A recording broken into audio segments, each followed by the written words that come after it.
Hello दोस्तों, welcome to my YouTube channel agriculture classes. आज हम बात करेंगे 6 सेमेस्टर का preview paper manures, fertilizers and soil fertility management. इसमें हम सेक्शन वाइज सभी क्वेश्चन को कन्वर्ट करते हैं हम लोग। सेक्शन ए में जो पहला क्वेश्चन है लिमनिंग। लिमनिंग एक ऐसी प्रोसेस है जिसमें सॉयल या वाटर में कैल्शियम और मैग्नीशियम से भरपूर सामग्री जैसे चूना पत्थर, हाइड्रेट मिलाया जाता है ताकि उच्च एसिडिटी को बेअसर किया जा सके और पीएच मान को क्या किया जा सकते, बढ़ाया जा सके, जिसको हम लोग क्या कहते हैं, लिमनिंग कहते हैं। नेक्स्ट क्वेश्चन जो है सी-एन रेशियो। सी-एन रेशियो कार्बन पदार्थ या सॉइल में नाइट्रोजन की सापेक्ष मात्रा को मापता है, जिसको क्या कहते हैं हम लोग, सी-एन रेशियो कहते हैं। बायूरेट। बायूरेट एक वाइट कलर का क्रिस्टलीय केमिकल कंपाउंड है, जिसका अगर फार्मूला का बात करें तो HNCONH2H2 होता है। यह एक प्रोटीन का घोल है जिसको पेप्टाइड बंधों की उपस्थिति में पता लगाने के लिए किया जाता है। Next question green manure crops. Green manure crops पौधों को तेज़ी से बढ़ने वाला सॉइल फर्टिलिटी एवं ग्रीन उपजाऊ बनाता है, जिससे मिट्टी में जोत और प्रजनन क्षमता, संरचना में सुधार, वीड मैनेजमेंट, सॉइल इरिगेशन में कमी आती है। Next question mass flow of nutrient in plant. Water के बहाव द्वारा जड़ों की सतह तक घुलित पोषक तत्वों की गति, जिसमें वाटर की गति वाष्पोत्सर्जन द्वारा संचालित साथ साथ बहकर आना क्या कहलाता है, mass flow of nutrient in plant. अगर इसमें फ्लो करने वाले मुख्य तत्व को देखेंगे तो nitrate, sulphate, calcium, magnesium. Section B discuss advantage of chemical fertilizer use in crop production in their effect on fertility of soil. इसमें केमिकल फर्टिलाइजर को पौधों को तत्काल और केंद्रित पोषक प्रदान करके फसल को पैदावार में तेजी करना, जिसका अत्यधिक उपयोग दीर्घकालीन रूप से मिट्टी की उर्वरता को गंभीर रूप से कम कर देता है। इसमें अगर लाभ का बात करें तो हाई पोषण घनत्व होता है, पौधों की तीव्रता होती है, लक्षित कमी निवारण होता है। नेक्स्ट क्वेश्चन जो है डिफरेंट करना है manure and fertilisers, nitrification and nitrogen फिक्सीकरण।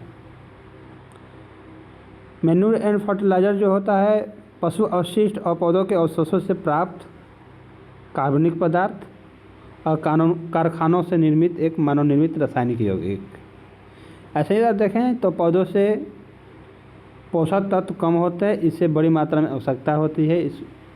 और उर्वरक का बात करें इसमें तो नाइट्रोजन, फास्फोरस और पोटेशियम जैसे विशिष्ट पोषक तत्व प्रचुर मात्रा में क्या होते हैं, पाए जाते हैं। इससे ह्यूमक की मात्रा बढ़ता है, मिट्टी की बनावट जिससे जल धारण क्षमता में सुधार होता है, और उसमें ह्यूमक की मात्रा नहीं बनता है, जिससे समय के साथ साथ क्या होता है, मिट्टी भी खराब हो जाती है। नाइट्रिफिकेशन है नाइट्रोजन फिक्सीकरण।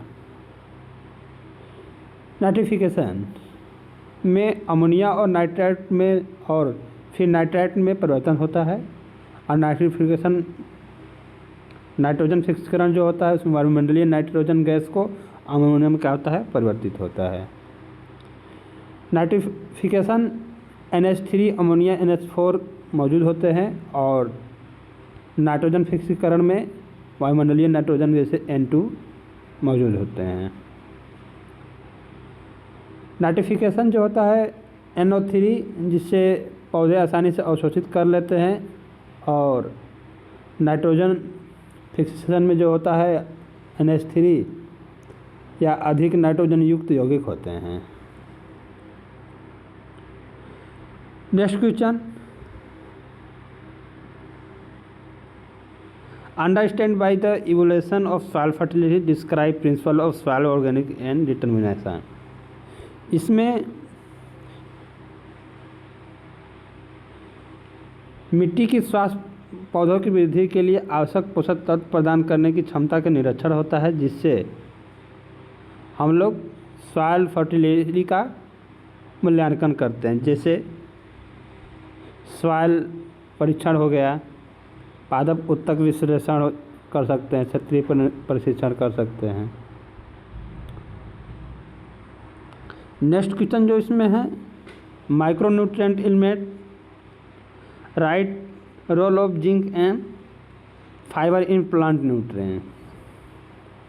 माइक्रोन्यूट्रिएंट का देखें तो रासायनिक जो केमिकल एलिमेंट्स हैं अपने जीवन चक्र को पूरा करने और समान चयापचय कार्यों को बनाए रखने के लिए बहुत ही कम मात्रा में, जैसे सूक्ष्म वजन 0.02% से कम मात्रा होती है।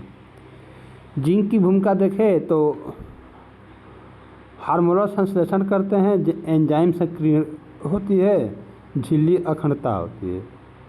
और फाइबर का बात करें, नहीं आयरन का बात करें तो क्लोरोफिल का निर्माण होता है, इलेक्ट्रॉन परिवहन होता है एंजाइम का कारण। ठीक है। नेक्स्ट क्वेश्चन जो है, significance of organic matter in maintaining the fertility of soil. भौतिक संरचना में सुधार करता है, जिससे आवश्यक पोषक तत्वों को संग्रहित करना और लाभकारी मृदा जीवों को पोषण प्रदान करता है। इसमें पोषक तत्वों का भंडार होता है, धनात्मक बनने की क्षमता होती है, धीमी गति से क्या होता है पोषक तत्व रिलीज होते हैं। अगर संरचना का देखें तो बेहतर एकत्रीकरण होता है, जल सूखने वाली मिट्टी होती है, कम कटाव होता है। नेक्स्ट क्वेश्चन जो suggest the major of enhance the nitrogenous fertilizers use efficiency. Nitrogen युक्त फर्टिलाइज़र के उपयोग दक्षता को बढ़ाने के लिए आपको नाइट्रोजन की आपूर्ति को फसल की मांग के अनुरूप करना होता है। साथ ही पर्यावरण को होने वाले नुकसान को क्या होता है, कम करना होता है। इसमें हम लोग अगर एफिशिएंसी देखें, 4A सही स्रोत करता है, जैसे अपनी मिट्टी और फसल की जरूरतों के अनुसार उर्वरक का प्रकार चयन करते हैं। मिट्टी परीक्षणों अपेक्षित सफल उपज के आधार पर नाइट्रोजन की सटीकता का प्रयोग करें। समय का ध्यान रखें, सही जगह का चयन करें। ठीक है। सेक्शन सी में आइए, हम लोग देखते हैं। सेक्शन सी जो है, soil fertility and describe the factor affecting the fertility of soil. पौधों की वृद्धि के लिए जो इम्पोर्टेंट पोषक तत्व होते हैं, पानी को पर्याप्त मात्रा और एक रेशियो में उपलब्ध कराने की मिट्टी की क्षमता होती है। साथ ही यह विषाक्त पदार्थों से मुक्त होनी चाहिए। ठीक है। अगर इसमें फैक्टर और अफेक्टिंग का बात देखें हम लोग इसमें, तो ह्यूमस जैसे हो गए, soil carbon matter, soil pH मान जो हो गए, और इसलिए हो गया, फिर सूक्ष्म जीव और जीवमंडलीय जो जीव होते हैं, मिट्टी की जो गहराई क्षमता है, खनिज संरचना हो गई, मिट्टी की नमी, जल निकास, इसमें हम लोग क्या करेंगे, डिस्क्राइब कर देंगे। नेक्स्ट जो इसमें क्वेश्चन है, criteria of essentiality of plant nutrition element, classify the essential plant nutrition element and give their ionic form by plants. देखिए, पौधों के पोषक तत्वों के लिए अनिवार्य जो मापदंड होते हैं DEI ऑन और PRC स्टार्क द्वारा 1939 में प्रस्तावित किए गए हैं, जो वर्तमान में पौधों की वृद्धि और उनके जीवन चक्र की पूर्णता के लिए 17 सार्वभौमिक रूप से मान्यता प्राप्त आवश्यक तत्व मौजूद हैं। ठीक है। आर्नन और स्टारबूर द्वारा जो 1939 में प्रस्ताव हुआ था, उसमें जीवन की चक्रिता पूर्णता होती है, उनका विश्लेषण किया जाता है, विशिष्ट और अपूर्णीय भूमिका होती है, चयापचय भागीदारियाँ होती हैं। इसको हम लोग क्या करेंगे, डिफाइन कर देंगे। नेक्स्ट जो क्वेश्चन है, explain advantage of composting and describe method of vermi compost preparation. Compost के से जो रासायनिक और जो रसोई बगीचे से कचरे जो प्राप्त होते हैं, पौधों में बदला जा सकता है, पौष्टिक पौधों में। और वर्मी कंपोस्ट में इन प्रकार की प्राकृतिक जो प्रक्रिया हैं और भी तेज़ी से करने के लिए विशेष केचुआ का क्या उपयोग किया जाता है। अदर खाद बनाने की जो प्रक्रिया है, अगर देखें तो मिट्टी को समृद्ध बनाता है, नमी बनाए रखता, मिट्टी की बनावट में सुधार करना, अपशिष्ट को कम करना, जलवायु परिवर्तन से लड़ना। वर्मी कंपोस्ट को तैयार करने की जो विधि है, लगभग मान के चले तो 2 विधि ज़्यादा प्रचलित, जैसे बिस्तर विधि हो गई और गड्ढा। बिस्तर में जैसे एक समतल सतह ईंटों की परत पर ज़मीन के ऊपर जैविक कचरे का बिस्तर के रूप में बिछा देते हैं, और सूखी पुआल जैसे कटे हुए कागज़ की एक परत बिछाए, उसके बाद आंशिक रूप से सड़े हुए जैविक कचरे की एक परत बिछा दें। क्यारी में केचुआ छोड़ दें। ठीक है। क्यारी को हमेशा नमी रखे रहें, लेकिन इतना भी गीला ना करें कि वह गीली हो जाए। और उसके बाद ऊपर एक ढक्कन रख दें। ये है वर्मी कंपोस्ट बनाने की विधि। नेक्स्ट जो क्वेश्चन है इसमें, two spend of ammoniacal nitrogenous fertiliser with nitrogen content in this describe transformation of ammonium sulphate in soil in detail. Ammonium जो है नाइट्रोयुक्त उर्वरक के 2 प्रमुख जो उदाहरण है, जैसे मान लो अमोनियम सल्फेट जिसमें नाइट्रोजन होता है 20.5%, 21% अमोनिया क्लोराइड जिसमें से 24% नाइट्रोजन। ठीक है। इसमें तीव्र विघटन होता है, जिसमें मिट्टी के संपर्क में आने पर ammonia sulphate NH4 to SO4 तेज़ी से अपने घटन की आयनिक घटनों में घुल जाते हैं।